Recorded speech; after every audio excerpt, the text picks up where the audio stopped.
திருச்சிற்றம்பலம். ஆடும் வரிவேல் அணி சேவல் என பாடும் பணியே பணியாய் அருள்வாய், தேடும் கயமா முகனை செருவில் சாடும் தனி யானை சகோதரனே. திருச்சிற்றம்பலம். அண்ட சராசரங்களுக்கெல்லாம் அதிபதியாக விளங்கக்கூடிய முருகப்பெருமானுடைய ஒப்பற்ற கருணையினாலே அருள்மிகு கமல விநாயகர் சத்சங்கத்திலே ஒரசை திருநெறி கழகமும் இணைந்து திருமூலர் அருளி செய்த திருமந்திரத்தை சிந்திப்பது என்கிற ஏற்பாட்டின்படி திருமந்திர சிந்தனை இறைவனுடைய திருவருளால் மலர்ந்திருக்கிறது. சைவ திருமுறைகளிலே 10ஆம் திருமுறை என்று திருமந்திரத்தை சான்றோர்கள் தொகுத்து வைத்திருக்கிறார்கள். அப்படி அவர்கள் தொகுத்து வைத்த திருமுறைகள் சிவபெருமானே முழுமுதற் பொருள் என்றும், சிவன் ஒருவனே கடவுள் என்றும், மற்ற தெய்வங்கள் எல்லாம் சிவபெருமானால் அதிட்டிக்க பெற்ற கடவுளர் என்கிற கொள்கையும் அடிப்படையாக கொண்டவை நம்முடைய திருமுறைகள். அப்படி சிவனையே முழுமுதற் பொருளாக கொண்டு அருளாளர் செய்த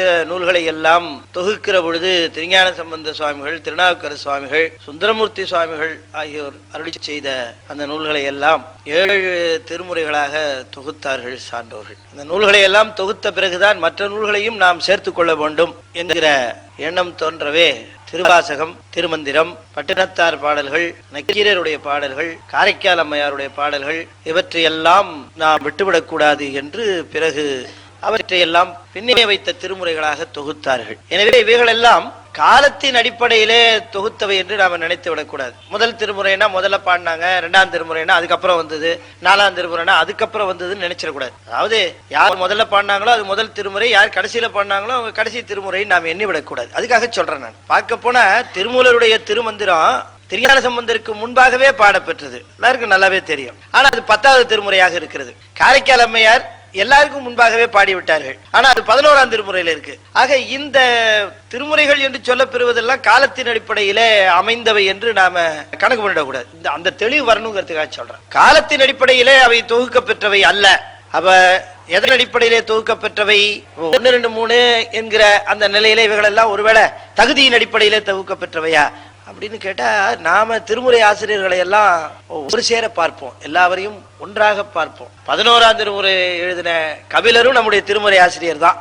1ஆம் திருமுறையில எழுதிய திருஞான சம்பந்த பெருமானையும் நம்ம ஒக்க நோக்குவோம். நமக்கு வேறுபாடு கிடையாது, தகுதியின் அடிப்படையிலையும் இல்ல.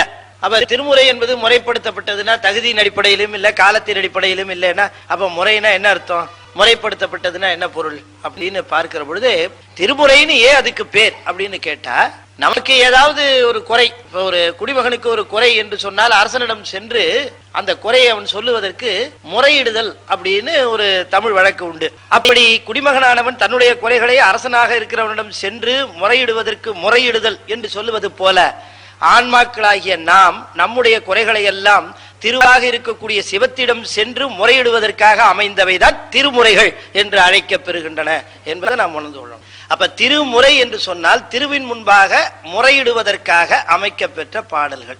இப்ப நாம நம்முடைய வார்த்தைகள்ல போய் முறையிடுவதை காட்டிலும் சம்பந்தர் வாக்காலையும் சுந்தரமூர்த்தி சுவாமிகள் வாக்காலையும் முறையிட்டோம்னு சொன்னா அதுக்கு தனி மதிப்பு தான் இல்லையா? நாம போய் ஒரு தட்ட போய் இன்னும் உதவின்னு சொல்றது காட்டியும் இன்னார் அனுப்பிச்சாருங்க அதனால வந்து அப்படின்னு அவருக்கு வேண்டியவரை சொன்னோம்னா அப்படியே உட்காருங்க அம்மா, அது வரைக்கும் நிக்க வச்சுட்டே பேசிட்டு இருந்தோம் இல்லையா? இன்னார் அனுப்பிச்சார் அப்படின்னு சொன்னா அதுக்கு ஒரு தனி. நாமளும் போய் அப்படி நின்று நம்ம வார்த்தைகளை சொல்றது காட்டியும் ஒரு திருஞான சம்பந்த தேவாரத்தை சொன்னா சுவாமி திரும்பி பார்ப்பாரு, யாரோ திருஞான சம்பந்தர் பாடுறானே யாருது அப்படின்னு பார்ப்பார். நம்மள அந்த நேரம் பார்த்து நம்ம குறைய சொல்லிக்கலாம். இது ஒரு வழி. அந்த மாதிரியாக முறையிடுவதற்காக அமைந்த பாடல்கள் என்பதனாலேதான் அதுக்கு திருமுறை. திருன சிவம், திருன செல்வம், திருன சிவம். அதனாலதான் நம்முடைய திருமுறை தலங்களுக்கெல்லாம் திருன்னு சேர்த்து சொல்லுவது வழக்கம். திரு ஒற்றியூர் அப்படின்னா சிவம் உரைகின்ற ஒற்றியூர், திரு மயிலை அப்படின்னா சிவம் உரைகின்ற மயிலை அப்படின்னு அர்த்தம். ரொம்ப பேர் நினைச்சிட்டு இருக்காங்க திருனா மரியாதைக்காக அதை போட்டுட்டு இருக்கிறோம் அப்படின்னு. திருவாளர் திருன்னு போடுறோமே, அது மாதிரி ஊருக்கும் ஒருத்தர் கேட்டார், என்ன சார் ஊருக்கு போய் திருன்னு போடுறீங்க? திரு ராமசாமி, திரு கந்தசாமி அப்படித்தானே சார் சொல்றது, நீங்க திரு மயிலாப்பூர், திரு ஒற்றியூர் அப்படிங்கிறீங்களே, ஊருக்கும் மரியாதையா திருன்னு சொல்லணுமா சார் அப்படின்னு கேட்டார். ஐயா அந்த இடத்துல திரு என்பது என்ன பொருள்னா சிவம்னு பொருள். திரு ஒற்றியூர்னா சிவம் உரைகின்ற ஒற்றியூர் அப்படின்னு பொருள். திருமயிலை அப்படின்னா சிவம் உரைகின்ற மயிலை. திரு சிராப்பள்ளி சிவம் உரைகின்ற சிராப்பள்ளி. சிராப்பள்ளி குன்றுடையானை கூரை என் உள்ளம் குளிர். ஞானசம்பந்தர் சொல்றார், நல்லுடையானை தீயதிலானே. நல்லதுதான் செய்வானா, தீமை செய்ய தெரியாதவன். அப்ப நிறைய தீமை வருத அப்படின்னா அது நீயே செஞ்சுக்கிட்டது, அவ்வளவுதான். நல்லது செய்யறதுன்னா அது ஈஸ்வரன் செஞ்சது, தீமை இருக்குன்னா அது நீயே உனக்கு செய்துகிட்டது, அவ்வளவுதான். ஆக இந்த திருமுறைகள்ல இந்த 10வது திருமுறையாக அமைக்கப்பெற்ற திருமந்திரம் எண்ணிக்கையில 10 இருக்குதே, அது பிற்காலத்துல வந்தது நினைச்சிடக்கூடாது. அதுக்காக இவ்வளவு தூரம் நான் முன்னுரை சொல்லுகிறேன். காலத்தால் முந்தியதுதான் அது. திருமூலர் தன்னுடைய பாடல்கள்ல அதை தெளிவாக்குறார். நம்ம பாயிரத்துல முதல் பாடல் பார்த்துட்டு இருந்தோம். ஒன்றவன் தானே, இரண்டவன் இன்னொருள், நின்றனன் முன்றினுள், 4 உணர்ந்தான், 5 வென்றனன், 6 விரிந்தன், 7 உம்பர் சென்றனன், தான் இருந்தான், உணர்ந்து 8 என்பதுதான் முதல் பாடல். ஒன்றவன் தானே என்பதற்கு நாம பொருள் பார்த்தோம். ஒரு பொருளாக, ஒன்றாக, ஆதியாக விளங்குகிற ஒரு பொருளாக இருக்கிறவன் தான் படிநிலைகளாக இறங்கி வந்தான். மூலப்பொருள் ஒண்ணு, ஆதி பொருள் ஒன்று, அனாதி சிவம்னு பேர். அதுக்கு அனாதி சிவமாக இருக்கிற பொழுது பராசக்தி அதனுடைய ஒடுக்கம், அது அனாதி சிவம், அது ஒன்றாக இருந்தது. இரண்டவன் இன்னருள் அப்படின்னு பார்த்தோம். அது திரோதானம், திருவருள் அப்படிங்கிறதையும் நாம விளக்கி சொன்னோம். இரண்டவன் இன்னருள் அப்படின்னு அதை கூட ரொம்ப விரிவா நான் சொன்னேன். மற்ற சமயங்கள்ல இந்த திரோதானம்ங்கிறதே கிடையாது. மறைப்பு சக்தி என்பது இறைவன் மறைக்கிறான் என்பது எந்த சமயத்திலையும் சொல்லப்படல.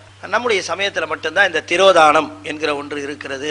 மறைப்பு சக்தி ஒன்று அமைந்திருக்கிறது. இறைவனுடைய அருள் 2 விதமாக இருக்கிறது. ஒன்று திரோதானம், இன்னொன்று திருவருள் அப்படின்னு பார்த்தோம். நின்றனன் முன்றினுள் அதுவும் பார்த்தோம். லயம், போகம், அதிகாரம் 3 நிலைகள்னு நிற்கிறான். லய நிலை, போக நிலை, அதிகார நிலை.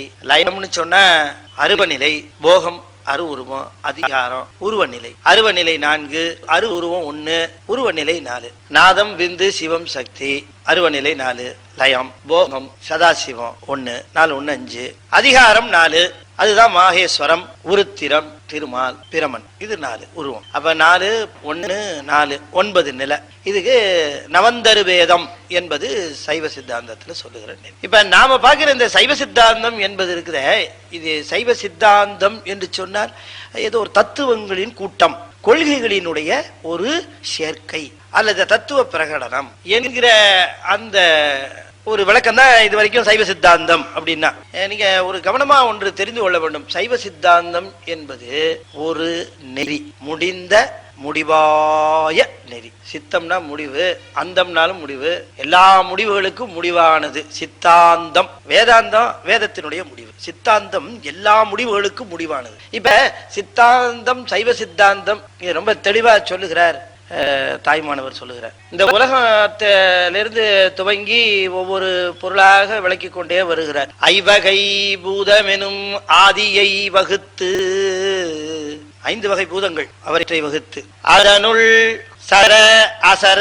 பேதமெல்லாம் யாவையும் வகுத்து, நல் அறிவையும் வகுத்து, மறை ஆதி நூலையும் வகுத்து, சைவ முதல் அளவில் சமயமும் வகுத்து, மேல் சமயம் கடந்த மோன சமரசம் எனும் நெறி வகுத்து.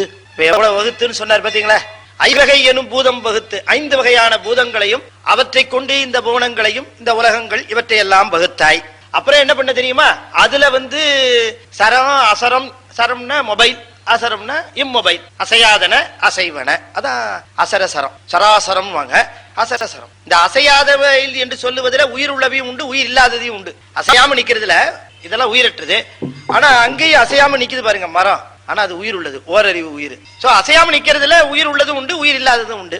அசைவனவற்றுள் அகிர்ணியும் உண்டு, உயர்தனையும் உண்டு. சரி, இவற்றையெல்லாம் படைச்ச, இந்த மாதிரி உடல்களை படைச்ச, உலகத்தை படைத்தாய், உலகத்தை படைத்தாய், பிறகு உடல்களை படைத்தாய். அவற்றில் அகிரிணை, உயர்தினை, சரம், அசரம் என்று சொல்லப்பட்ட எல்லாவற்றையும் படைத்தாய். ஐவகை எனும் பூதம் ஆதியை வகுத்து, அதனுள் அசர சரா பேதமெலாம் எனும் யாவையும் வகுத்து, நல் அறிவையும் வகுத்து. இவற்றையெல்லாம் வகுத்ததுக்கு பிறகு நல்ல ஞானத்தை வகுத்து, ஞானத்தை வகுத்து என்ன பண்ண? மறை ஆதி நூலையும் வகுத்து, வேதம், ஆகமம், இதிகாசம், புராணம், உபனிஷம் எல்லாத்தையும் வகுத்தாய். இந்த உலகத்தில் இருக்கக்கூடிய நெறிகள், நீதிகள் இவற்றையெல்லாம் இந்த உயிர்கள் புரிந்து கொள்ள வேண்டும் என்கிற நிலையிலே அந்தந்த உயிர்கள் அந்தந்த பக்குவ நிலையிலே உணர்ந்து கொள்வதற்கு, சில உயிர்கள் புராணத்தை தான் புரிந்து கொள்ளும், சில உயிர்கள் தான் கொஞ்சம் மேல போய் அப்படி உபனிஷத்து, கொஞ்சம் இருக்கிறது அதுக்கு மேல போய் ஆகமம், அதுக்கு மேல இருக்கிறது வேதம், இப்படி அதாவது பக்குவத்திற்கு தகுந்தாற் போலத்தான். இல்லாட்டி எதுக்கு புராணம்? இல்லையா? ஆக இவற்றையெல்லாம் வகுத்தாய். மறை ஆதி நூலையும் வகுத்து அப்புறமா என்ன பண்ண? அவரவர்கள் அவரவருடைய பக்குவத்திற்கு தகுந்தாற் போல பின்பற்றுவதற்காக சமயங்களை வகுத்தாய். அது அகச்சமயம் புறச்சமயம்னு ரெண்டா பிரிஞ்சுது.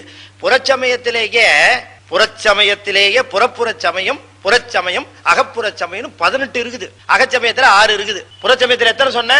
18. அகச்சமயத்துல 6, 18 24 அப்படின்னு நினைச்சிடாதீங்க. அளவில் சமயமும் வகுத்து எண்ணிக்கையில் அடங்காத சமயங்கள் இருக்குன்னார். ஏன்னா புறச்சமயம்னா 6 நம்ம நினைக்கிறோம், 6லயும் நிறைய பிரிவு இருக்கு. இப்படி பல்வேறு பிரிவுகளுடைய சமயங்களை வகுத்தாய்.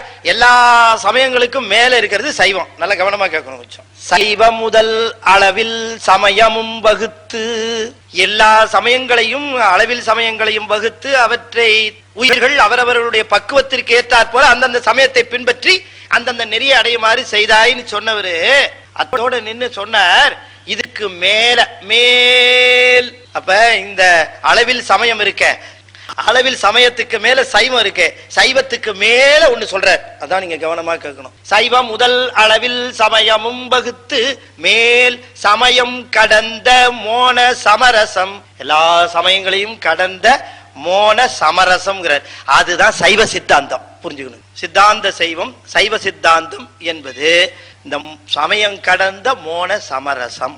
அப்ப இதுல சைவம்னு ஒண்ணு சொன்னார, அந்த சைவம் தான் சித்தாந்த சைவத்தோடு கொஞ்சம் ஒத்து கீழே இருக்கிற சுத்த சைவம். சமயம் கடந்த மோன சமரசம் எனும் மேல் சமயம் கடந்த மோன சமரசம் வகுத்தனி. அற்புதமா சொன்னார் சுவாமி. சைவ சித்தாந்தங்கிறது எல்லா சமயங்களுடைய கருத்துக்களையும் தன்னுள் கொண்டது. அதை எப்படி அறியலாம்னா உணர்ந்துதான் அறிய முடியும். சைவ சித்தாந்தம் மட்டும் அது உணர்வு பூர்வமான சமயம். சமயம் கடந்த மோன சமரசம் வகுத்தனி, எல்லாத்துக்கும் மேல கொண்டு ஒரு கிளைமேக்ஸ் மாதிரி ஒண்ணு வைக்கிறார். அதுதான் சுவாமி இவ்வளவுத்தையும் வகுத்த ஐவகை எனும் பூதம் ஆதியை வகுத்து அதனுள் அசரசர பேதமெலாம் யாவையும் வகுத்து. படிநிலைகள்ல தான் சுவாமி செய்தார் எல்லாத்தையும். ஒவ்வொரு படிநிலைகள்லையும் ஒவ்வொன்னா பக்குவ நிலை வருகிற பொழுது ஒவ்வொன்றாக இந்த உலகத்தை விருத்தி பண்ணார் சுவாமி. அப்படி ஒவ்வொன்றாக வகுத்து எல்லாத்தையும் வகுத்து எல்லாவற்றையும் செய்தாயே. அறிவை வகுத்தாய், வேதங்களை வகுத்தாய், எல்லாவற்றையும் வகுத்தாயே, எல்லாவற்றையும் வகுத்தாய். கடைசியில சமயம் கடந்த மோன சமரசம் வகுத்தாய். உன்னை யான் அணுகவும் தன்னருள் வகுக்கையிலையோ அப்படின்னு கேட்டார். எல்லாத்தையும் வகுத்த உன்னை சேர்றதுக்கு எனக்கு அருள் மட்டும் வகுக்காம விட்டுட்டியே, நான் இங்க கிடந்து திண்டாடுறேன்னு. வகுத்துன்னு சொன்னோடனே ஏதோ பெரிய விஷயம் சொல்ல போறாருன்னு பார்த்தா கடைசியில சொல்றார், உன்னை யான் அணுகவும் தன்னருள் வகுக்கையிலையோ. எல்லாத்தையும் வகுத்த, என் மேல கருணை மட்டும் வகுக்கல நீ இல்லையா அப்படின்னார். ஆக சித்தாந்தம், சைவ சித்தாந்தங்கிறது ஏதோ ஒரு சமயம் என்று எண்ணிவிட வேண்டாம். சமயம் கடந்த மோன சமரசம், அதுல இல்லாத கொள்கையே கிடையாது. இப்படி எல்லாம் சொன்னா நமக்கு கொஞ்சம் பயமா தான் இருக்கும். என்னங்க சார் சமயம் கடந்த மோன சமரசம்ங்கிறீங்க, கொஞ்சம் பயமா இருக்கு சார் கேட்கறதுக்கு. இது நமக்கு அதுக்கு எதுவும் சம்பந்தம் இல்லையோ அப்படிங்கிற மாதிரி பயமா இருக்கு சார் அப்படின்னு இல்லையா? இறைவன் மிக மிக உயர்ந்தவன், மிக மிக எட்டாத நிலையில இருக்கிறவன், ரொம்ப ரொம்ப அரிய பொருள் அப்படின்னு சொன்னா ரொம்ப பெரியவன் சார், அவன் ரொம்ப அண்டங்களுக்கெல்லாம் தலைவன் சார், அவன் எல்லா உலகங்களுக்கும் அப்பால் பட்டவன் சார், அவன் ரொம்ப பெரியவன் சார் அப்படின்னா நம்மால் கேட்டு என்ன சொல்லுவான்? சரி சார் இருந்துட்டு போட்டோம் சார், என்ன பண்றது, அவர் பாட்டுக்கு இருக்கட்டும், நம்ம பாட்டுக்கு இருப்போன்றுவோம். நமக்கு என்ன ஆக போகுது?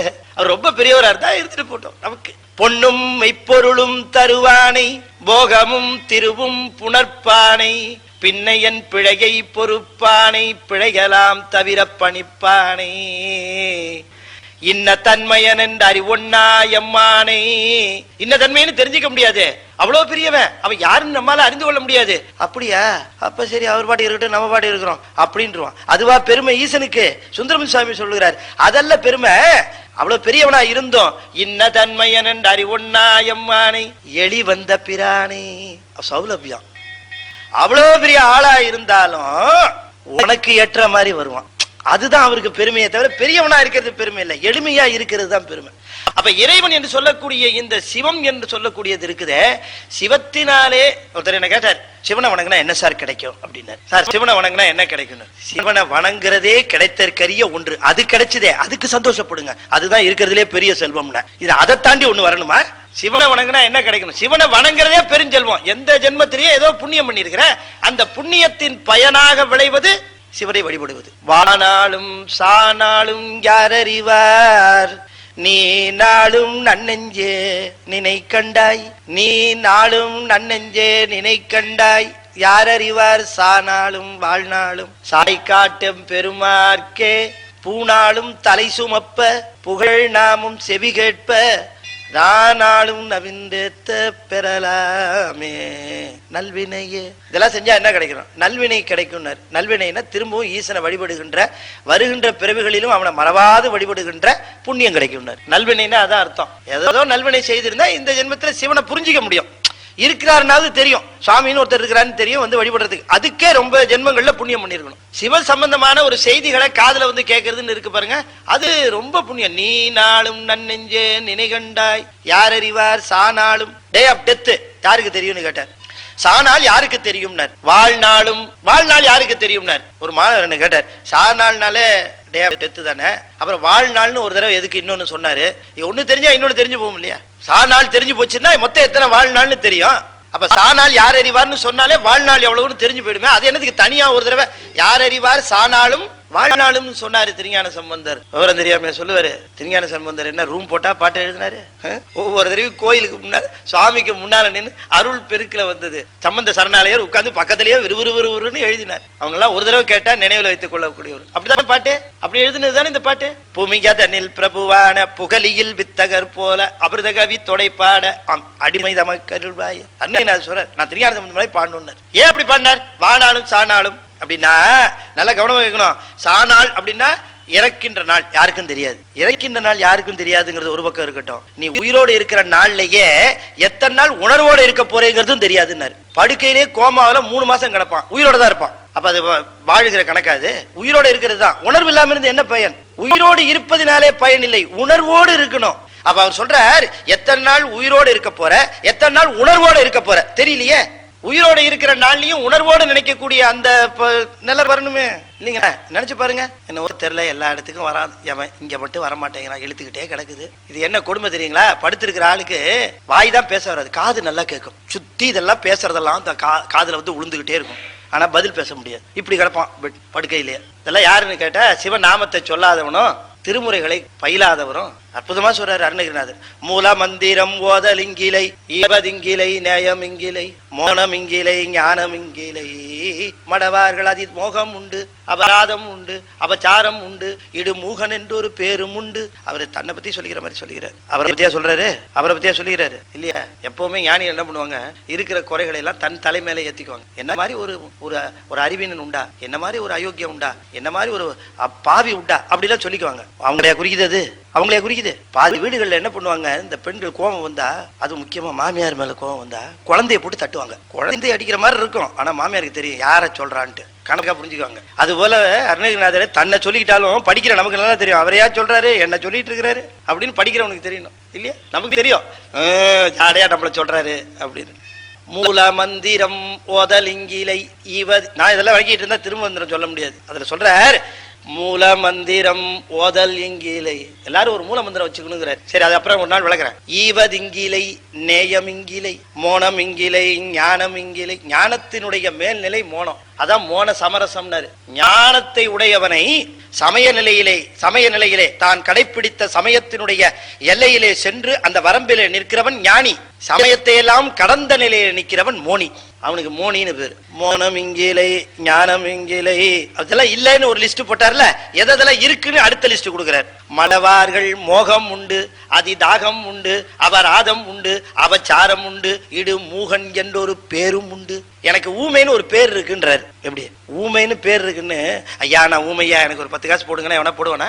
இவன் ஊமனா எப்படி பேசுறான்? அது மாதிரி சொல்றாரு, பாட்டு எழுதிக்கிட்டே சொல்றாரு, எனக்கு ஊமைன்னு ஒரு பேர் உண்டுன்றாரு. மூகன் என்றொரு பேரும் உண்டுன்னார். என்னது மூகன்? மூகன்னா என்ன ஊமைன்றாரு, என்ன சொல்றாரு அடுத்தாலும் பார்க்கணும். நம்ம இந்த விலங்குகளுக்கெல்லாம், ஆடு மாடுகளுக்கெல்லாம் ஒரு பேர் உண்டு. என்ன பேரு?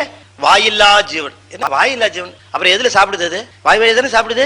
அது என்ன வாயில்லா ஜீவன்? வாயில்லா ஜீவன் அப்படின்னா இறை தின்பதற்கு மட்டுமே வாயை பயன்படுத்துகிறவர்கள் எல்லாம் இறைவனுடைய திருநாமத்தை சொல்லாமல் இறை தின்பதற்கு மட்டுமே வாயை பயன்படுத்துகிறவர்கள் எல்லாருமே வாயில்லா ஜீவன்கள் தான். அதுக்கு இன்னொரு பேர் உண்டு, கால் நடைன்னு பேரு. நம்ம என்ன கையில நடக்கிறோம், நம்ம காலில் தானே நடக்கிறோம். அப்புறம் அதை மட்டும் என்ன கால் நடை அப்படின்னா, எரை தேடுறதுக்கு மட்டும்தான் கால் நடையா அது சுத்தும், காலை பயன்படுத்தும். ஈசனுடைய கோயில வலம் பெறுவதற்காக எவன் ஒருவன் காலை பயன்படுத்தவில்லையோ அவனெல்லாம் கால் நடைன்னு தான் கூப்பிடணும். நாம் இடு மூகன் என்றொரு பேரும் உண்டு. வாயை திறந்து சிவநாமத்தை சொல்லாதவெல்லாம் ஊமை, மூகன்கிற. அப்ப லயபோக அதிகாரம் என்று சொல்லக்கூடிய 3 நிலைகளிலே ஈசன் வழங்குகிறான். மோன சமரசம், சமயம் கடந்த மோன சமரசம். ஒன்னும் கவலைப்படாதீங்க, அதெல்லாம் நீங்க ஒன்னும் இந்த வார்த்தைகளை பார்த்தெல்லாம் ஒன்னும் பயப்படக்கூடாது. இதெல்லாம் பேர் இருக்குன்னு நான் சொல்லியிருக்கேன். ஓ சரி பேரா அப்படின்னு தெரிஞ்சு வச்சுங்க. திருமந்திரம் பயில நமக்கு இதெல்லாம் என்னன்னு தானா புரிய ஆரம்பிக்கும். இதுக்காக இது ஒரு பெரிய சிரத்தை எடுத்துக்கிட்டு இது ஒரு பேரெல்லாம் ரொம்ப கேட்பதற்கு மயக்கம் உருவனவாக இருக்கிறதே, இதெல்லாம் நம்மால அறிந்து கொள்ள முடியுமா என்றெல்லாம் நீங்க நினைக்க கூடாது. நல்ல கவனமா கேட்கணும். மிகப்பெரிய சொத்து இறைவன் ஒண்ணு கொடுத்திருக்கிறான். என்ன அப்படின்னா, அவன் நமக்குள் தன்னைத்தானே பதிவித்துக் கொண்டது. அதுதான் நமக்கு இருக்கிற மிகப்பெரிய சொத்து. ஆன்மா என்ன செய்யணும், தனக்குள்ளே இருக்கக்கூடிய அந்த மிகப்பெரிய சொத்தை உணரணும். அதுக்கு துன்பம் வருவதற்கான வாய்ப்பே கிடையாது. ஆனா துன்பம் அனுபவிக்கிறது. என்ன காரணம்னா அறியாமையினால. என்ன அறியாமை என்று சொன்னால், எல்லா விதமான நலன்களையும் செய்யக்கூடிய மிகப்பெரிய அற்புத பொருள் பொக்கிஷமாக நமக்குள்ளேயே இருக்கிறது என்று தெரிந்து கொள்ளாத அறியாமை. அதனாலே விளைவதுதான் இந்த துன்பம், வேற ஒண்ணும் கிடையாது. இப்ப இந்த துன்பம் எப்ப நீங்கும் அப்படின்னு சொன்னால், இது புறத்தே துவங்குகிறது. முதல்ல புற வழிபாடு ஆரம்பிக்குது. அதுல துவங்கித்தான் இது உள்ளே இருக்கிறத நாம உணர்ந்துக்கிறோம். அவ்வளவுதான், வேற ஒண்ணும் கிடையாது. புற வழிபாடு என்பது துவக்கம், அகத்தே இருக்கக்கூடிய சிவத்தை உணர்வது நிறைவு. அதான் யோகங்கிறது, வேற ஒண்ணு கிடையாது. உள்ள இருக்கிற ஆளை தெரிஞ்சுக்கிறோம். ஓ இங்கேதான் இருக்கிறான் அவன் அப்படின்னு நாம தெரிஞ்சுக்கிறோம். நான் வேடிக்கையா ஒரு கதை சொல்லுவேன். அதாவது ஒரு பெரியவர் இங்க இருந்து டெல்லிக்கு போனார், ட்ரெயின்ல ஃபர்ஸ்ட் கிளாஸ்ல போனார். அவரு போகும்போது அவர் கூட கம்பார்ட்மெண்ட்ல ஒரே ஒருத்தன் தான் இருந்தான், வேற யாரும் இல்லை. ட்ரெயின் போயிட்டு இருக்கும்பொழுது 2 நாள் இரவு பயணம். அது ரயில் போயிட்டே இருக்கும்போது இந்த பெரியவர் என்ன பண்ணாரு, பைய திறந்து பை மாதிரி வச்சிருந்தாரு, திறந்து நிறைய பணத்தை எண்ணினார். இவன் பார்த்தா இவ்வளவு பணம் வச்சிருக்காரு. ராத்திரி இது தூங்கினவுடனே இந்த பைய எடுத்துட்டு இறங்கிடணும் அப்படின்னு ஒரு முடிவு பண்ணிட்டான். ஒரு 10-11 மணி இருக்கும். இவன் முன்னாடியே படுத்து தூங்குற மாதிரி பாவலா பண்ணான். ஒரு 10-11 மணி இருக்கும். அதுக்கப்புறம் எழுந்திரிச்சு பாத்ரூம் போனான். அப்படியே போயிட்டு வந்து அவரை கூப்பிட்டு பார்த்தான். அவர் நல்லா தூங்கிட்டு இருந்தார். இதான் சந்தர்ப்பம்ட்டு முழுக்க அந்த பைய கம்ப்ளீட்டா எடுத்து போட்டு தேடினான். மேல பார்த்தா கீழே பார்த்தா எங்கேயும் பார்த்தா தேடி பார்த்தா கிடைக்கல. அவர் முழிச்சிருவார் போல இருந்தது, பயந்து படுத்துட்டான். அடுத்த நாள் போச்சு. அடுத்த நாள் பகல் திரும்ப வண்டி போயிட்டு இருக்கு. திரும்ப எடுத்து பைய எடுத்து பணம் என்றார். வச்சிருக்கான். சரி இன்னைக்கு ராத்திரி எப்படி எடுத்துடணும்னு முடிவு பண்ண. அன்னைக்கு ராத்திரியும் அவர் தூங்குற மாதிரி பாவலா பண்ணி தூங்குற மாதிரி பண்ணா. அவரு தூங்குன மாதிரி தூங்குனாரு. போனா வந்தான், பைய தேடினா, பை கிடைக்கல. திரும்ப தேடி பாக்குறாங்க, கிடைக்கும். திரும்ப வந்து படுத்துட்டான். மறுநாள் காலையில அவரு அடுத்த நாள் வண்டி வரப்போகுது, ஸ்டேஷன் வரப்போகுது. அவர் காலை போய் பிடிச்சான். ஏன் காலை பிடிக்கிறேன்? ஐயா நான் ஒரு பெரிய தவறு பண்ண. என்ன நீங்க பணம் வச்சு எண்ணிட்டு இருந்தீங்க? ஆமா, அதை திருடணும்னு நான் நினைச்சிட்டேன். அது பெரிய தவறுன்னு இப்ப உணர்ந்துட்டேன். என்ன மன்னிச்சிருங்க. எப்ப தவறு நீ உணர்ந்தியோ அப்பவே மன்னிக்கப்பட்டவனாகி விட்டாய். அவனுக்கு கவலைப்படாதப்பா, பரவாயில்ல போ அப்படின்னாரு. அது சரி, எனக்கு ஒரே ஒரு சந்தேகம். என்ன இவ்வளவு தேனையா அந்த பணத்தை, அதை எங்க தாயா வச்சீங்கன்னு? வேற எங்கேயும் வைக்கலப்பா, உன் தலைவாணி கடியில தான் வச்சேன் அப்படின்னாரு.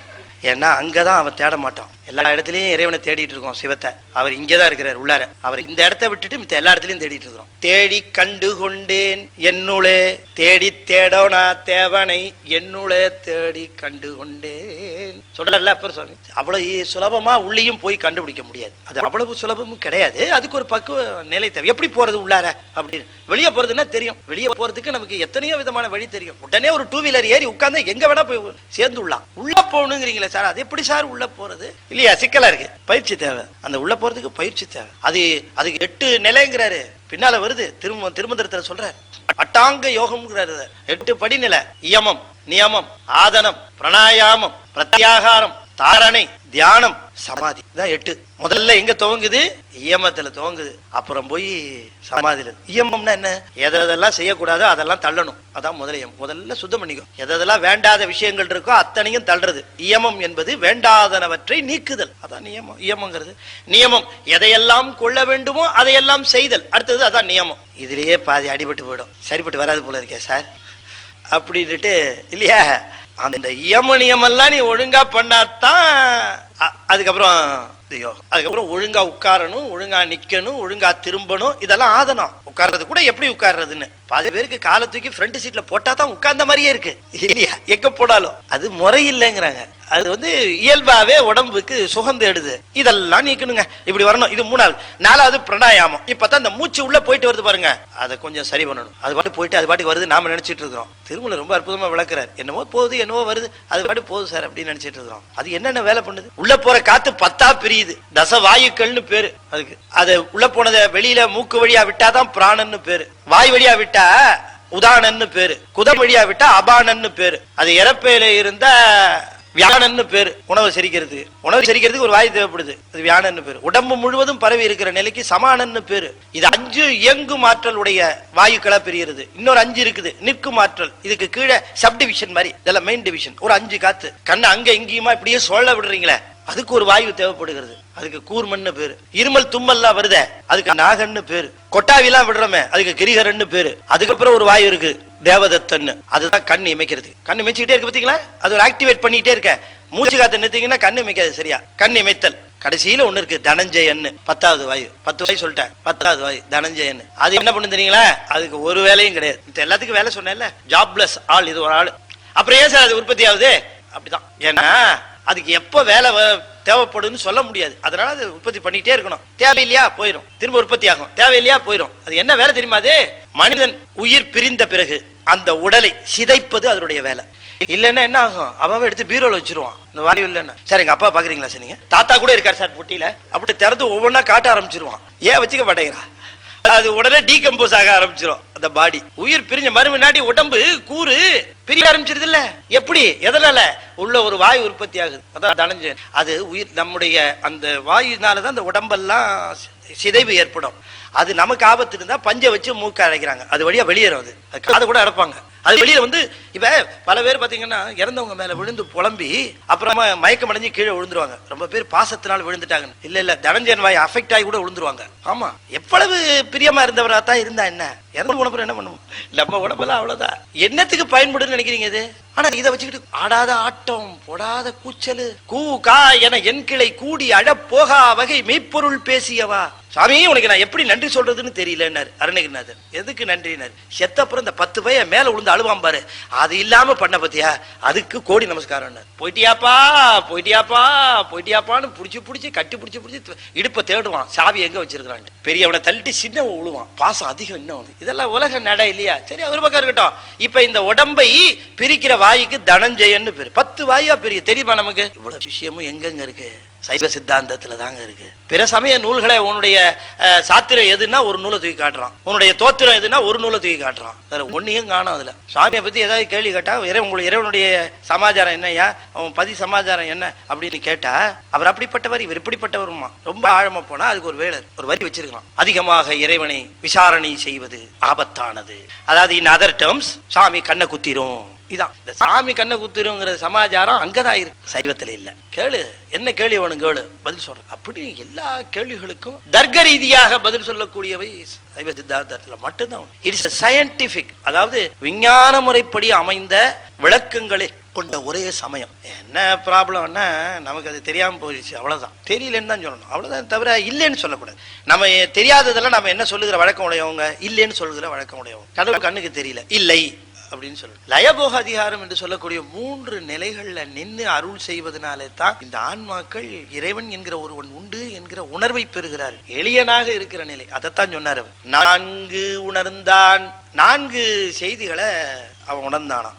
அழிந்த சிந்தை அந்த நாளற்கு அறம்பொருள் இன்பம் வீடு. 4 பேர் எதுக்கு வந்தாங்க? சுவாமி நாங்க எல்லாத்தையும் படிச்சிட்டோம், நாங்க படிக்காத நூல் கிடையாது, படிக்காத வேதம் கிடையாது, படிக்காத ஆகமம் கிடையாது, படிக்காத உபநிஷதங்கள் கிடையாது, எல்லாத்தையும் படிச்சிட்டோம். சரி, ரொம்ப சந்தோஷம். சாமி எல்லாம் படிச்சோம், என்ன தெரிஞ்சுக்கிட்டீங்க? குழப்பம் தான் தெரிஞ்சது, குழம்பி போய் நிக்கிறோம். ரொம்ப படிச்சவன் குழம்புவான், அவன் குழம்புறது பத்தாதுன்னு ஏதோ கொஞ்சம் நெஞ்சம் அப்படி தெரிஞ்சு வச்சிருப்பான். அவனையும் கூப்பிட்டு குழப்பி விட்டு போ, யான் பெற்ற இன்பம் பெருக இவை அப்படின்னு. அதனாலதான் சொன்னார் மணிவாசகர், கற்றாரை யான் வேண்டேன் கற்பனவும் இனி அமையும், குற்றாலத்தமர்ந்துரையும் கூத்தா உன் குறை கடற்கே கற்றாவின் மனம் போல கசிந்து உரு. அது சொன்னார் பாருங்க, உனக்காக கசிந்து உருகக்கூடிய ஒரு மனம் வேணும்னாரு, உனக்காக கசிந்து உருகக்கூடிய மனம் வேணும். எது போலன்னாரு, இந்த கன்றை ஈன்ற பசு இருக்க அதோட மனசு போல வேணும்னு கேட்டார். நல்லா படிச்சவன் மனசு போலன்னு கேட்கவே இல்லை. 6 அறிவு படைத்த மனிதனுடைய மனம் போலன்னு கேட்கல, 5 அறிவு படைத்த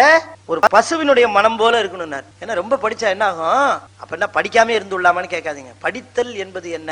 கற்றதனால் ஆய பயன் என்கொல் வாலறிவன் நற்றால் தொழார் எனினார். படிப்பதனுடைய பயன் என்னன்னா, யார் படித்தவர்கள் அப்படின்னு சொன்னா, யார் ஒருவன் இறைவனுடைய பெருமையை உணர்கிறார்களோ அவர்களே கற்றவர்கள். படிக்க படிக்க இறைவனுடைய பெருமை அதிகமா தெரியுதா, அப்ப நீ படிச்சிருக்கேன்னு அர்த்தம். படிக்க படிக்க என் பெருமை தான் சார் ரொம்ப தெரியுது அப்படின்னா நீ கீழே போயிட்டு இருக்கேன்னு அர்த்தம். படிப்பதினாலே தன் பெருமை தெரியுமானால் அது கல்வி அல்ல. படிப்பதினாலே இறைவன் பெருமை தெரியுமானால் படிச்சோம். அப்ப நால்வரும் வந்து இப்படி கேட்ட உடனே சுவாமி சொன்னாரா, சரி உங்களுக்கு நானு உபதேசம் பண்ணணும், அவ்வளவுதானே, உட்காருங்க. 4 பேர் அப்படியே உட்காருங்க. இது நந்தியை கூப்பிட்டு சொன்னாருப்பா, யாரையும் உள்ள விடாது அப்படின்னாரு. யார் வந்தாலும் உள்ள விடாது, ஒருத்தனை தவிர. யாரு? மன்மதன். கந்த புராணத்துல வருது, மன்மதன் மட்டும் வந்தா விடு, யாரையும் விடாது. 4 பேருக்கும் உபதேசம் பண்றது. அவர் 4 பேருக்கும் எப்படி உபதேசம் பண்ணாராம்? அழிந்த சிந்தை அந்த நாளுக்கு அறம் பொருள் இன்பம் வீடு முடிந்த வாயான். நம்ம திருமுறை வாக்குது, அறம் பொருள் இன்பம் வீடு. இந்த 4யும் என்னன்னு புரிஞ்சுக்கிட்டோம்னா சிவத்தை சார்தல் எளிது. இந்த நூல்களே எப்படி இருக்குது? அறநூல்கள்னு இருக்குது. அவை அறத்தை போதிக்கின்ற நூல்கள். அறத்தை போதிக்கிறதுன்னு சொன்னா மனிதன் மனிதனாக வாழ வேண்டும் என்பதற்காக. அதற்கு மேல சில நூல்கள் உண்டு, அவை அருள் நூல்கள்னு பேரு. அவை மனிதனை தெய்வமாக வாழ வைக்கின்ற நூல்கள். அதுதான் பொருள். இவற்றை பெற்றால் கிடைப்பது இன்பம். அந்த இன்பத்தை நிலையாக தருவது வீடு. இதுதான் அறம்பொருள் இன்பம் வீடு. அவ்வளவுதான், வேற ஒண்ணும் கிடையாது. கல்லாலின் புடையமர்ந்து நான் மறை ஆரங்கம் முதல் கற்ற கேள்வி வல்லார்கள் 4வர்க்கும் வாக்கிறந்த பூரணமாய் மறைக்கு அப்பாலாய் எல்லாமாய் அல்லதுமாய் இருந்ததனை இருந்தபடி இருந்து காட்டி சொல்லாமல் சொன்னவரை நினையாமல் நினைந்து பவத்தொடக்கை வெல்வாம். தட்சிணாமூர்த்தி திருக்கோலத்தை சொல்லுகிறார் பரஞ்சோதியார். தட்சிணாமூர்த்தி தெற்கு முகமாக இருக்கிறவர். தட்சிணம்னா தெற்கு இல்லையா? தென்முக கடவுள்னே பேர் அவர். கல்லாலின் புடையமர்ந்து நான் மறை ஆரங்கம் முதல் கற்ற கேள்வி வல்லார்கள். அப்ப நான் மறை ஆரங்கம் எல்லாத்தையும் படித்தவர்கள் அவர்கள். அவர்களுக்கு அதை பத்தி சொல்ல வேண்டிய அவசியமே இல்ல. தட்சிணாமூர்த்தியா அமர்ந்திருக்கிறாரு, கண்ணை திறந்திருக்காரா மூடி இருக்காரா? ரொம்ப நாளா கவனிக்கல சார், அடுத்த தடவை போனா பாத்துட்டு வரோம் நாங்க. தட்சிணாமூர்த்தியா அமர்ந்திருக்கிறார், ஓகே சரி. அவர் கண்ணை திறந்திருக்காரா மூடி இருக்காரு? அப்படின்னா மூடியபடி திறந்திருக்காரு. ஏன் சார் இப்பதான் கொஞ்சம் தெளிவா இருந்தது போல இருக்கு, அதிகம் திரும்ப குழப்புறீங்களே நீங்க. சொல்லாமல் சொன்னவரை நினையாமல் நினைந்து அப்படின்னா மூடி எப்படி அமர்ந்திருக்காருன்னா, நாமெல்லாம் போய் தட்சிணாமூர்த்தியை பார்க்கும் போது என்ன பண்றோம்? நின்றுட்டு கும்பிடுறோமா இல்லையா? நமக்கு மூடி இருக்கும். ஜலகாதி முனிவர் எல்லாம் கீழே உட்கார்ந்து இருக்காங்க இல்லையா? உட்கார்ந்து பாக்குறவங்களுக்கு திறந்திருக்கும் கண்ணு. அப்படி கண்ணு இப்படி இறங்கி இருக்கும், திறந்திருக்கும். அவங்க பக்கம் அருள் நோக்கம் அப்படி செய்திருப்பாரு. அடுத்த தடவை போகும்போது பாக்குறேன் சார், அது அமர்ந்தாதான் தெரியும். கீழே உட்காந்துருப்பாங்க 4 பேரும். அப்படி இப்படி பார்த்து நீங்க போனீங்க தட்சிணாமூர்த்தி எல்லாம் ஒவ்வொரு கோயில்ல ஒவ்வொரு விதமா அற்புதமா இருக்கும். இதெல்லாம் ரசிக்கணும். எங்க நேரம் சார் இருக்கு நமக்கு? சீரியல் கிட்ட டைம் ஆயிடும். அப்புறம் இதுல பெரிய பிரச்சனையா இருக்கு. 9 மணிக்கு அதை போட்டு தொலைச்சிடும் வேற. இதுக்காக வேக வேகமா தட்சிணாமூர்த்திய ஒரு சல்யூட் அடிச்சுட்டு நீ பாக்கணும் அவரை. அற்புதமா சில திருக்கோயில் இல்ல, நம்ம திரு அறத்துறைன்னு ஒண்ணு இருக்கு லால்குடி பக்கத்துல, வீணா தட்சிணாமூர்த்தி கையில வீணு வச்சிருப்பாரு. தட்சிணாமூர்த்தி அற்புதமா இருக்குங்கிறீங்க. தாய்மான சுவாமிக்கு தட்சிணாமூர்த்தி கைத்தாப்புல இருந்த மௌனகுரு சுவாமிகள் தான் உபதேசம் பண்ணார் திருச்சிராப்பள்ளியில. அற்புதமா இருப்பாரு சுவாமி. கொஞ்சம் தான் நம்ம டியூன் ஆகணும், அது வரைக்கும் கொஞ்சம் வைப்ரேட் ஆகும். நீங்க போய் கொஞ்சம் டியூன் ஆயிட்டீங்கன்னா போதும் அவர் முன்னால உட்காந்து. அதுக்கப்புறம் சொல்லலாத பேரானந்தம். அவர்கள் இப்படிதான் காட்டினாரா, சின்முத்திரைன்னு பேரு, முத்திரையாக காட்டினார். அதாவது என்னாச்சு, மொழியால தொடர்பு கொள்ளாம உணர்வால தொடர்பு. அப்படி இது எல்லாருக்கும் தெரியும். பல முறை நீங்க பல இடங்கள்ல கேட்டிருப்பீங்க. இதுக்கு என்ன பேர்? இந்த விரலுக்கு ஒரு பேர் இருக்க, ஆள் காட்டி விரல்.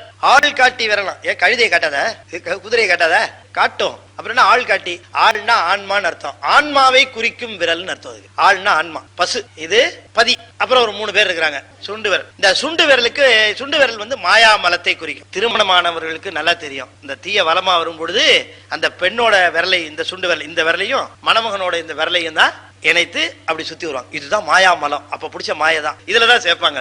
இது கண்ம மலம். இதுக்குத்தான் மோதிரம் எல்லாம் போடுறது. இதை அனுபவிப்பதற்காக, வினை போகம் எல்லாம் அனுபவிக்க கூடியதுன்னு குறிக்கிறதுக்காகவே இதுல மோதிர விரல், இதுக்குதான் மோதிரம் போடுவாங்க. இது ஒண்ணும் கிடையாது, இதுக்கு ஒண்ணுமே கிடையாது. ஆனா ஆள் உயரமா இருப்பாரு. ஆள் உயரம் ஒன்னும் பிரயோஜனம் இல்ல. இந்த 5 விரலுக்கு பிரயோஜனம் சொன்ன. சுண்ணாம்பு தீட்ட, இந்த விரல் சுண்ணாம்பு தீட்ட, ஆள் காட்ட, மோதிரம் சூட்ட, மணமகள் கூட்ட. இந்த நடுவில் ஒண்ணு இருக்கு, கதிர் கம்பி போல் நின்றார் நடுவில். யாராவது ஒருத்தர அண்ணன் நடுவிரல் மாறிங்க அப்படின்னா அவன் நினைச்சுக்குவான் நம்மள உயரம் ரொம்ப பெரிய ஆளுங்கிறதுக்காக சொல்றானு. ஒண்ணுத்துக்கு உதவாதவன் அர்த்தம். 5 பைசா பேராதுன்னு அது குறிப்பா சொல்ல. அண்ணன் நடுவிரல் மாறிங்க அப்படின்னா ஒண்ணுத்துக்கு உதவ மாட்டாருன்னு அர்த்தம். ஆனா ஆள் உயரமா இருப்பான்.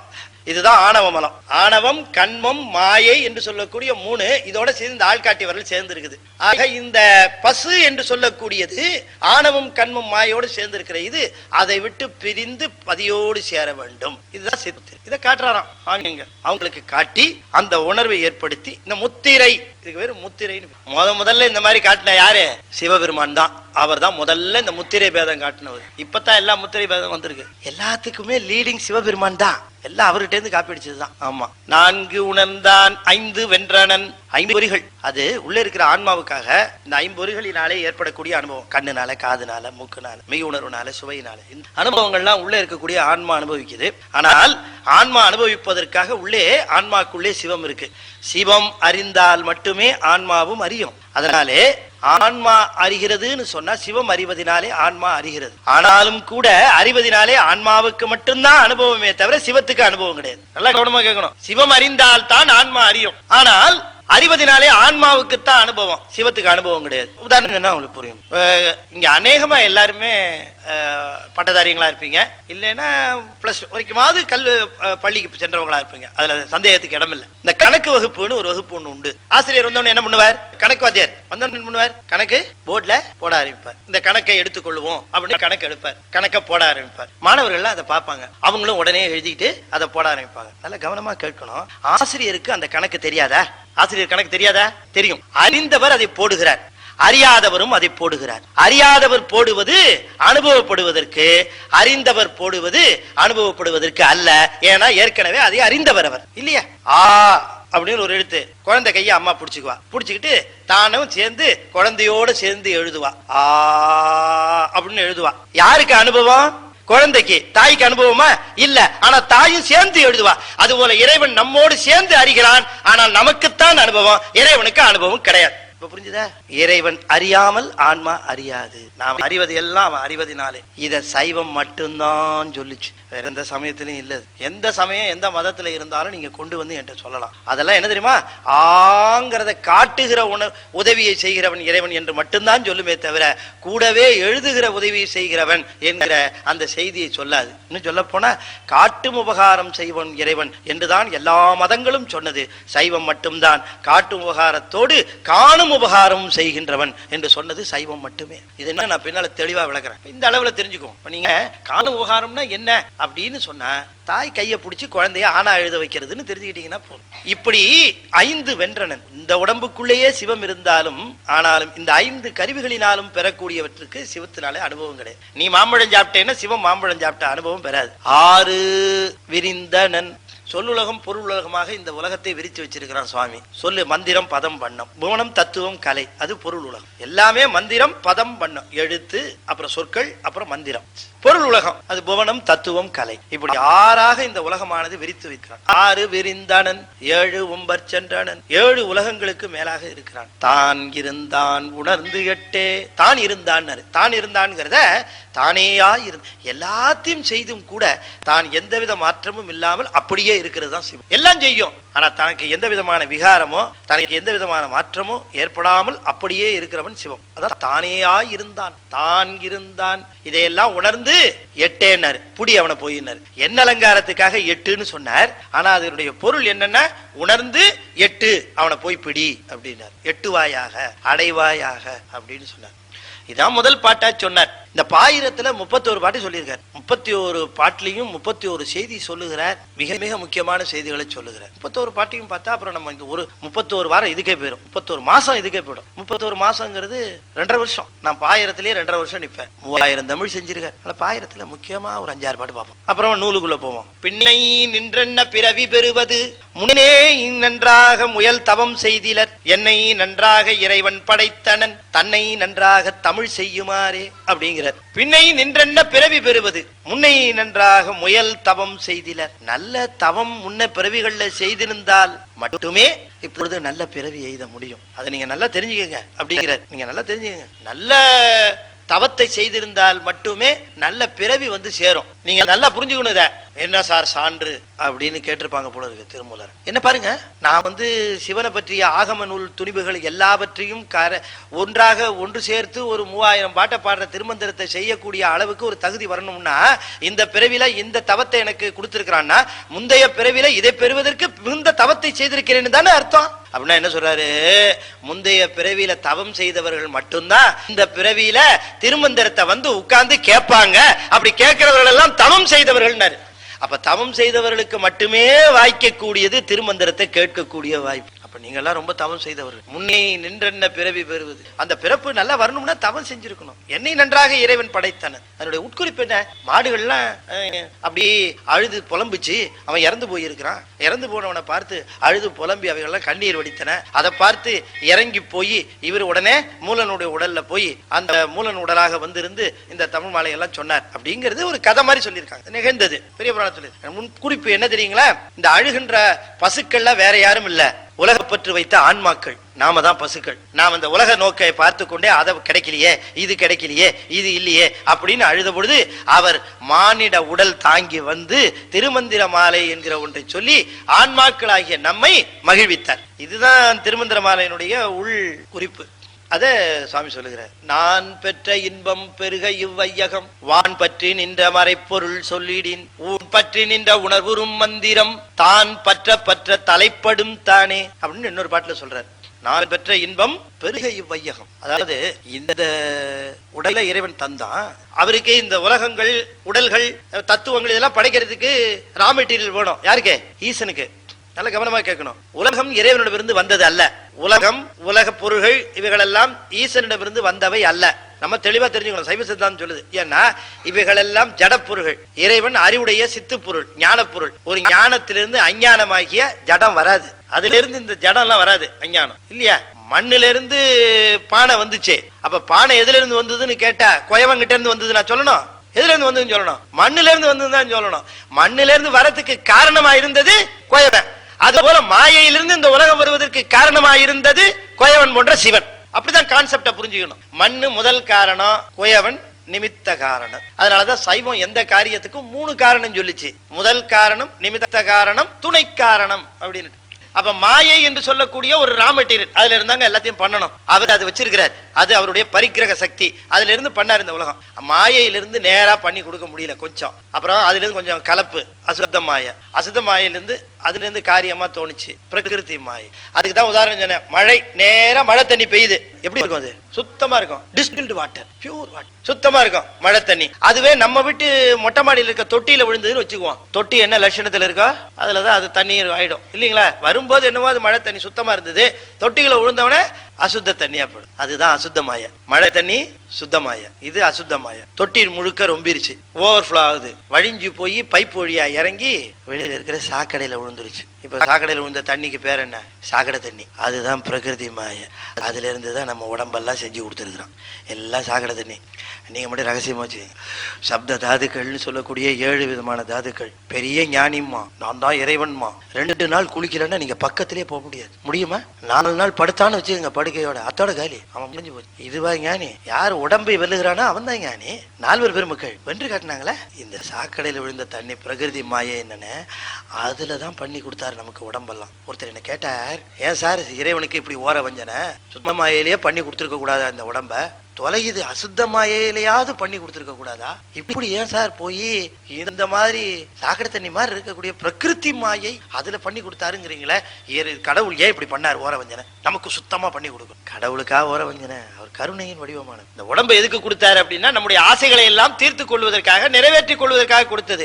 நம்முடைய ஆசை லெவல் சாக்கடை லெவல்ல இருக்குது. அதனால அதை நிறைவேற்றுனா சாக்கடை லெவல்ல உடம்பு கொடுத்தா தான் முடியும்.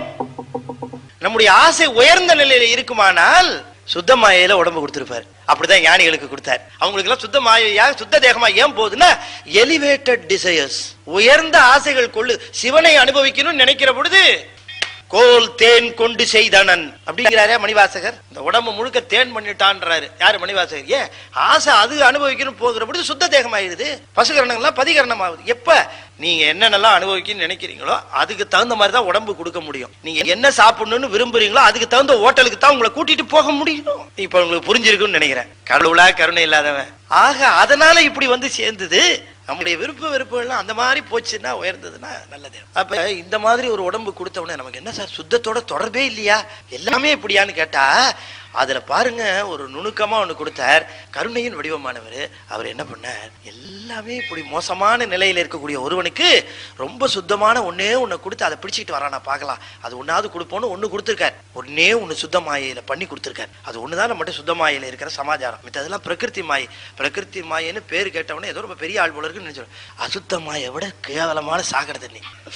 அது ரொம்ப கேவலமா இருக்குட்டு நம்ம ஆளுக்கு என்ன பண்ணாங்க, பிரகிருதி மாயை அப்படின்ட்டாங்க. ஓ ஏதோ சார் பெரிய சமாச்சாரமா இருக்கும் போல இருக்குது அப்படின்னு. அசுத்தத்தை விட கீழே. இன்னொன்னு என்ன தெரியுங்களா, நான் ரொம்ப பாருங்க ரொம்ப இதா தெளிவா சொல்லியிருக்கேன் உதாரணத்தை. அதாவது மழை தண்ணின்னு சொன்னேன், அது வந்து தொட்டி தண்ணின்னு சொன்னேன். நல்ல கவனம், தொட்டி தண்ணி போய் சாக்கடையில விழுந்ததுன்னு, மழை தண்ணி சாக்கடையில விழுந்ததுன்னு சொல்ல. அப்ப இந்த பிரகிருதி மாயைங்கிறது அசுத்த மாயையிலிருந்து விளைஞ்சது, நேர சுத்த மாயிலிருந்து வரல. அதனாலதான் உதாரணத்தை அப்படி சொன்னேன். நான் உதாரணம் சொல்லும் போது கொஞ்சம் கவனமா நீங்க கேட்டு குறிச்சுக்கணும். அப்பதான் இதனுடைய சித்தாந்த தொடர்பு சரியா வரும். சித்தாந்தம் எல்லாம் ஒண்ணும் இல்லைங்க, பேரு தான் சித்தாந்தம். சைவ நமக்கு சிவத்துக்கு இருக்கிற தொடர்பு தானே அது. அதுக்கு வேற வேற பேரு வச்ச உடனே அதுக்கு என்னென்னவோ பேரு, அவ்வளவுதானே தவிர நமக்கு சிவத்துக்கு இருக்கிற தொடர்பு ஏற்பட்டு போச்சுன்னு வச்சுங்க, இதெல்லாம் ஒண்ணுமே இல்லை. ஒரு வார்த்தைகள், சொற்கள், பதம், இதான் எல்லாமே கடந்து போயிடும். எல்லாத்தையும் கடந்த நிலையில அனுபவிக்க வேண்டிய பொருள் அது இல்லையா.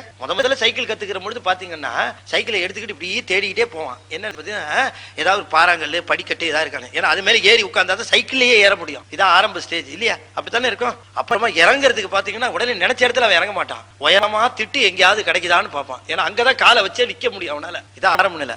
6 மாசம் கழிச்சா ஆள் எப்படி தெரியுமா போவான், 2 சைக்கிள் இருக்கு, அந்த 2 ஹேண்ட் பாரியை விட்டுட்டு இப்படி கையை வச்சுட்டே போவார் சைக்கிள்லயே. வித்தை அவ்வளவுதான். ஆரம்பத்துல சைவ சித்தாந்தம் இப்படி இருக்கும். அப்புறமா பழகுனதுக்கு அப்புறம் பாத்தீங்கன்னா சிவத்தோட கொண்டு போய் அது சேர்க்கிற விதத்தை பார்க்கிற பொழுது பேரானந்தமா விளையும். சிவங்கிறது அறியப்படுகின்ற பொருள் அல்ல, நல்லா தெரிஞ்சுங்க, உணரப்படுகின்ற பொருள். சிவத்தை அறிய முயலாதீர்கள், சிவத்தை உணரவும் அனுபவிக்கவும் முயலுங்க. அது சொல்ற நெறிதான் சைவ சித்தாந்தம். சிவம் இன்னது அப்படின்னு காட்டுவதல்ல சைவ சித்தாந்தம். சிவம் இத்தகையது என்று அனுபவிக்க வைப்பதுதான் சைவ சித்தாந்தம். அறிவது நமக்கு வேலை இல்ல, அதை 2 பேர் செஞ்சு தோத்தான். யாரு 2 பேர் இதை செஞ்சு தோத்தாங்க? யாருங்க? பிரம்மாவும் விஷ்ணுவும். அறிவதற்காக முயன்றார்கள், தோத்தார்கள். அறிவதனாலே அவனை அடைய முடியாது, அன்பினாலேயே தான் அடையும். அப்ப அவர்கள் உணரணும். உணர்வினாலே ஆய்வுக்கு அப்பாற்பட்டவன் உணர்வு. அன்பெனும் பிடியுள் அகப்படும் மலையே. அகப்படும், நீங்க போய் பிடிக்கலாம் வேண்டாம், அதுவா தந்து வந்து மாட்டுமா, தானா வந்து மாட்டோம். சரி, ஒன்னே ஒண்ணு கொடுத்திருக்காருன்னு சொன்னேன், சஸ்பென்ஸா இருக்கு. அது என்னன்னு தெரியலையே. ஒண்ணு கொடுத்திருக்காரு, ஒன்னே ஒண்ணு கொடுத்திருக்காரு. அது என்ன தெரியுங்களா? சுத்தமாயையினுடைய விளைவு தான் நாதம். சுத்தமாயையிலிருந்து சுவாமி உருவாக்குன ஒரு தத்துவம் நாதம். அது இந்த மூலாதாரத்துக்கு மேலே இருந்து கிளம்பணும். அது ஒண்ணு உள்ள கொடுத்திருக்காரு, வேற எந்த மிருகத்துக்கும் கொடுக்கல. அதெல்லாம் பேச முடியாது, மனுஷனுக்கு மட்டும் கொடுத்திருக்காரு. இந்த இது தோன்றுகிற பொழுது அதுக்கு பேரு சூக்குமைன்னு பேரு. அப்புறம் பைசந்தி, மத்திமை, வைகரி. ஒண்ணு இல்ல, அந்தந்த இடத்துல அது பேரு. கீழே இருந்து கிளம்பும் போது நீங்க பாத்தீங்கன்னா நீர்க்குமிழி கீழே கிளம்புகிற பொழுது ஒரு சின்ன ஒரு துளி போல கிளம்பும், மேல வர வர வர குமிழ் பெருசாயிட்டு வரும். நீங்க பாத்தீங்களா, தண்ணிக்குள்ள கீழே இருந்து குமிழ் வருகிற பொழுது அடியில இருந்து வருகிற பொழுது சின்ன குமிழா வந்து அப்படி பெருசா. அது போல சூட்சமத்தில இருந்து ஆரம்பிக்கும் நாதம், அப்படியே மேல வந்து it's an energy capsule, full of energy, சக்தி நிறைந்த ஒன்று. அது கண்டத்தை வந்து அடையிற வரைக்கும் அதுக்கு உருவம் கிடையாது. It's a form of energy. அது சுத்தமாயிலிருந்து பண்ணி கொடுத்திருக்காரு, அது இங்க உற்பத்தி ஆகுது. அதனாலதான் இவ்வளவு நாள் பேசிட்டு இருக்கேன். அது அப்படியே கீழே இருந்து வருங்க, கிளம்பும் போது சூட்சமா சூக்குமை, ஏன்னா உருவம் இல்ல. அப்புறம் பைசந்தி கொஞ்சம் வளரும், அப்புறம் மத்திமை, அப்புறம் வைகரி. இந்த வைகரிங்கிறது கண்டத்துல வந்து அடைகிற பொழுதுதான் அதுக்கு உருவம் வரும். நல்ல கவனமா கேட்கணும். இது வரைக்கும் சுத்தமா இருந்தது, அதுக்கப்புறம் தான் அது ஆன்மாவினுடைய எண்ணங்களோடு கலக்கும். அது சுத்தமா இருந்தா வெளியில வர வார்த்தைகள்லாம் சுத்தமா இருக்கும், அது அசுத்தமாச்சுன்னா வெளியில வர வார்த்தையெல்லாம் அசுத்தமா வரும். ஆக இந்த இடத்துல வந்து வைகரி முதல்ல சூட்சம் வைகரி, அப்புறம் தூல வைகரி, இந்த 2ஆ பிரியும். 4 அடிப்படையா வச்சுங்களேன். இந்த இடத்துல வருகிற பொழுது, கண்டத்துல வருகிற பொழுது கருத்தோட கலக்கும். அப்ப அது இறைவனுடைய நினைவோடு கலக்குமானால் ஊன் பற்றி நின்ற உணர்வுறும் மந்திரம் சுவாமி சொல்றார். இறைவன் என்ன செய்திருக்கிறான், எப்படி ஒரு ஆன்மா தன்னுடைய கருத்துக்களை சொல்லுவதற்கு தன்னுள் எழும்புகின்ற சுத்தமாயிலிருந்து உருவான நாதத்தை அடிப்படையாக கொண்டதோ, அதுபோல இறைவன் தன்னுடைய எண்ணங்களை கருத்துக்களை இந்த உலகம் பற்ற வேண்டும் என்று வெளியிலே வான்வெளியிலே உலவ விட்டு இருக்கிறான். நல்லா கவனமா கேட்டீங்களா? அப்ப இறைவன் அவனுடைய கருத்துக்களை இந்த உயிர்கள் உய்ய வேண்டும் என்பதற்காக அந்த கருத்துக்களை இந்த வெளியில உலவ விட்டுருக்கான். எல்லா இடத்துலயும் இருக்கு. இப்ப இந்த இடத்துல எல்லா விதமான ஸ்டேஷனும் இங்க இருக்குது. மெட்ராஸ் எஃப்எம் இருக்கு, விவித் பாரதி இருக்குது, இன்னும் சொல்ல போனா எதெல்லாம் இருக்குது, எல்லாமே இருக்கு. ஆனா இருக்குங்கிறது எப்ப தெரியும்னா, ஒரு அதற்குரிய ஒரு வானொலி பெட்டியை இங்க வச்சு அந்த ஸ்டேஷனை டியூன் பண்ணா டக்குன்னு புடிச்சு இழுத்து அது நமக்கு கொடுத்துரும். அதுபோல இறைவனுடைய உணர்வுகள், அவனுடைய கருத்துக்கள் இந்த வானை என்று சொல்லக்கூடிய ஆகாசத்தை பற்றி இருக்கின்றன. அவற்றை ஞானிகள் என்பவர்கள் வானொலி பெட்டிகள் போல இருந்து அவற்றை டியூன் செய்கின்ற பொழுது அவர்கள் வாயிலிருந்து வருவதுதான் மந்திரம். அதைத்தான் யாம் சொன்னோம் என்று திருமூலர் சொல்லுகிறார். வான் பற்றி நின்ற மறைப்பொருள் சொல்லிடின் ஊன் பற்றி நின்ற உணர்வுறும் மந்திரம் தான் பற்ற பற்ற தலைப்படும் தானே. அந்த மந்திரத்தை நான் சொல்லிட்டேன், நீங்க பிரிச்சுக்கிட்டீங்கன்னா நீங்க தலைப்படுவீர்கள். தலைப்படுதல்னா சென்று சேருதல். தலைப்பட்டால் நங்கை தானே அப்படின்னார் அப்பர் சுவாமியும். அது போல சென்று சேர்வீர்கள் சிவத்திடம் அப்படின்னார். இன்னும் ஒரே ஒரு பாட்டு சொல்லிடுறேன். அங்கி மிகாமை வைத்தான் உடல் வைத்தான். 3000 பாட்டு போதுமா? 3000 பாட்டு தானா போதுமா? 3000 லட்ச கிரந்தம் கோடி கிரந்தம் என்றெல்லாம் சொல்லுகிறார்களே, நீங்க ஆகமத்தை 3000 பாட்டுல சொன்னேன்னு சொல்லுகிறீர்களே, 3000 போதுமா அப்படின்னதுக்கு ஒரு பாட்டு சொல்றேன். அங்கி மிகாமை வைத்தான் உடல் வைத்தான், எங்கும் மிகாமை வைத்தான் உலகேழையும், தங்கி மிகாமை வைத்தான் தமிழ் சாத்திரம், பொங்கி மிகாமை வைத்தான் பொருள் தானே. என்ன அற்புதமான கருத்து தெரியுங்களா இது? அங்கி மிகாமை வைத்தான் உடல் வைத்தான். இந்த உடம்ப வச்சான், உள்ள நெருப்பு வச்சிருக்கு. என்ன வச்சிருக்கானா? உடம்புக்குள்ள நெருப்பு வச்சிருக்கான். ஆமா, ஒரு நெருப்பு இங்க இருக்குது, மூலாக்கினி உள்ள தக தக தக தக தகன்னு எரிஞ்சுக்கிட்டே இருக்கு. நெருப்பு எரிஞ்சுக்கிட்டே இருக்கு. எதை போட்டாலும் பஸ்பம் ஆகுது. உள்ள இட்லியை போட்டாலும் சரி, பூரியை போட்டாலும் சரி, பரோட்டாவை போட்டாலும் சரி, பொசுக்கு பொசுக்கு போயிடுது, பஸ்பம் ஆகுது. அப்புறமே எரிஞ்சுக்கிட்டு இருக்கு. அடுத்த வேளையில உள்ள எதையோ தள்ளுறோம், அதிகம் பஸ்பம் ஆகுது. இப்படி எவையாம உள்ள எரிஞ்சுக்கிட்டே இருக்கியா. இந்த அங்கி நெருப்பு ஒண்ணு வச்சிருக்காரு உள்ள, பஸ்பம் பண்றதுக்குன்னே உள்ள ஒரு அடுப்பு வச்சிருக்காரு இல்லையா? எரிஞ்சுக்கிட்டே இருக்குல்ல. கொஞ்சம் விழுந்துட்டா தொட்டு பாக்குறேன், சூடு இருக்கா பாருங்க சாருங்க. சூடு எதனால அந்த சூடு வருது? உள்ள வச்சிருக்க நெருப்புனால. அந்த நெருப்பை ரொம்ப கணக்கு பண்ணி வச்சிருக்கிறானா, கொஞ்சம் கூடிச்சுன்னா எரிஞ்சு போயிருவானா ஆளு. அங்கி மிகாமை வைத்தான் உடல் வைத்தான். சிவன் உடலை வச்சாயா, கீழே வச்சிருக்கிறான் பாரு நெருப்பு, அதை கொஞ்சம் கூட வச்சானா வெளியிலையும் வச்சிருவான் நெருப்ப இல்லையா? தகனா 1000. எவ்வளவு கணக்கு பண்ணி மிகச்சரியா அந்த உடம்புக்கு எவ்வளவு தேவையோ அவ்வளவு. அது போலவே அண்டங்கள் எவ்வளவு வேணாலும் இருக்கலாம், அதுல உயிரினங்கள் எவ்வளவு உலகங்கள்ல வாழ முடியும்னு கணக்கு வச்சு ஒரு 7 உலகத்தை தான் வச்சிருக்கிறான். கணக்கு பண்ணி சொல்றாரு. அதுக்கப்புறம் உலகம் கிடையாது, உயிரினம் வாழ்வற்ற உலகங்கள் கிடையாதுங்கிறார். எங்கும் மிகாமை வைத்தான் உலகேழையும், தங்கி மிகாமை வைத்தான் தமிழ் சாத்திரம். தமிழ் சாத்திரங்களையும் மிகாமல் எவ்வளவு வேணுமோ அவ்வளவு மட்டுமே வைத்திருக்கிறானா சிவபெருமான். அது சொன்னார். தங்கி மிகாமை தான். அவர் காலத்துல இருந்த நூல்கள், திருமூலர் காலத்துல ஆய்வாளர்கள் தொல்காப்பியம், திருக்குறள், நல்ல கவனமாக 10 பாட்டு, 8 தொகை, திருவாசகம், திருக்கோவையார். ஆய்வாளர்கள் சொல்லுவது திருமந்திரத்துக்கு முந்தையதுதான் திருவாசகம். எப்படி அப்படின்னு கேட்டா, திருவாசகத்துல திருவிடைமருதூர் பற்றி வரும், இடைமருதூர் திருவாவடுதுறையை பத்தி ஒண்ணு வராது. நீங்க திருவாசகம் முழுமையை பாத்தீங்கன்னா திருவிடைமருதூர் பற்றி பேசுவார், திருவாவடுதுறை பத்தி செய்தி வராது. ஆனா அந்த திருவாவடுதுறைய திருமூலர் நவகோடி சித்தர்புரம் என்றெல்லாம் பாராட்டி பேசுகிறார். அப்ப திருமூலர் காலத்துல திருவாவடுதுறையும் திருவிடை மருதூரும் இருந்தது. ஆனா மாணிக்கவாசகர் காலத்துல திருவிடை மருதூர் மட்டும்தான் புகழ்பெற்று இருந்தது. அப்படின்னா மணிவாசகர் காலத்திற்கு பின்னால்தான் திருமூலரே. எனவே திருவாசகத்திற்கு பிறகுதான் திருமந்திரமே என்பது ஆய்வாளர்களுடைய முடிவு. காலத்தால திருவாசகம் திருமந்திரத்துக்கு முன்னாடி தான். அதனாலதான் சொல்லுகிறார், சில நூல்கள் அது போதும்னு நினைக்கிறான் சிவபெருமான். அந்த சில நூல்கள், அந்த தமிழ் சாத்திரம் சில நூல்கள் இருந்தா போதும். அது எல்லா, அதனால நான் 3000 தான் பாடி இருக்கேன்னு எல்லா ஆகம கருத்து இருக்குமோ நினைக்காதீங்க. 3000 பாடல்கள்ல அத்தனை ஆகம கருத்துக்களும் உண்டு அப்படிங்கிறார். தங்கி மிகாமை வைத்தான் தமிழ் சாத்திரம், பொங்கி மிகாமை வைத்தான் பொருள்.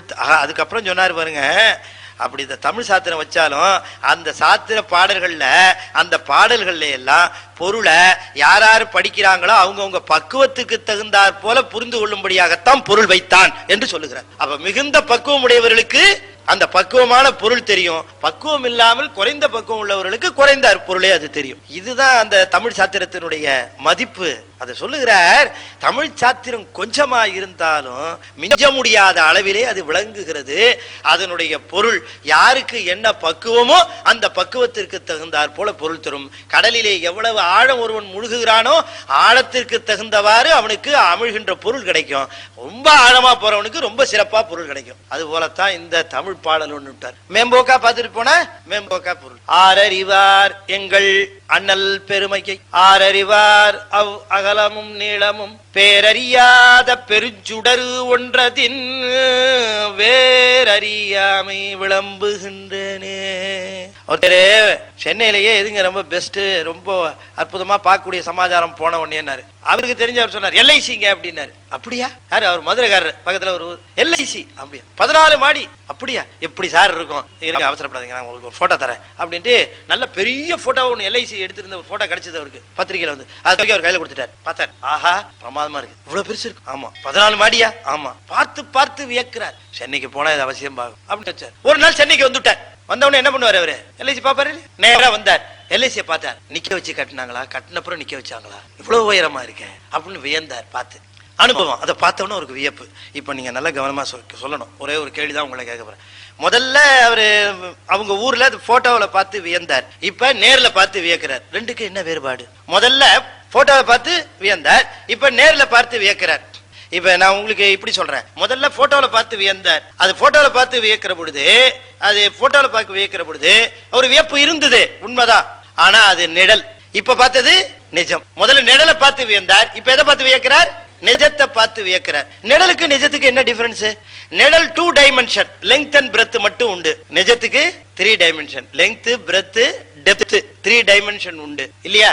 அப்ப நிழல் எல்லாம் 2 டைமென்ஷன், நிஜத்துக்கு 3 டைமென்ஷன். சிவபெருமான் ஒருவனுக்கு தான் 3 கண்ணு உண்டு. முக்கண் நோட்ட உடைய அவன் தான் 3 டைமென்ஷன். அவன் ஒருவன் தான் நிஜ கடவுள், மித்த எல்லா கடவுளும் நிழல் கடவுள் அப்படின்னார். எந்த தெய்வத்துக்கும் 3 கண்ணு கிடையாது. சிவன் ஒருவனுக்கு தான் 3 கண்ணு, மித்ததுக்கெல்லாம் 2 கண்ணு தான். அப்ப என்ன பொருள் சொன்னா 3 கண்ணு? ஏன்னா 3 கண்ணோட்டம் உடையதல் 3. அதை சொல்லுகிறார். வேர் அறியாமை 3rd டைமென்ஷன், டெப்த். வேர் அறியாமை விளம்புகின்றேனே. அதனால சிவம் ஒண்ணுதான் உண்மையான கடவுள், சாயை அதனுடைய நிழல்கள் அத்தனையும் எல்லா கடவுளும் உண்டு. அவைகளெல்லாம் சிவபெருமான் அதிர்ட்டிப்பதினாலே அவைகளுக்கு வலிமையை தவிர சிவன் ஒருவன் தான் முழு முதற் பொருளாகவும் தானே வல்லமை உடையவனாகவும் விளங்குகின்றான் என்று சொல்லி இந்த நிறைவாக பாயிர பகுதியில் ஒரு பாட்டு சொல்லுகிறார். மூலன் உரை செய்த 3000 தமிழ் ஞானம் அறிய நந்தி அருளது. சிவபெருமான் நந்திக்கு உபதேசம் பண்ணார், நந்தி எம்பெருமான் எனக்கு உபதேசம் பண்ணார், நான் உங்களுக்கு உபதேசம் பண்றேன். அவ்வளவுதான் நான் சொல்ல முடியும் என்று அவரும் சொல்றார்.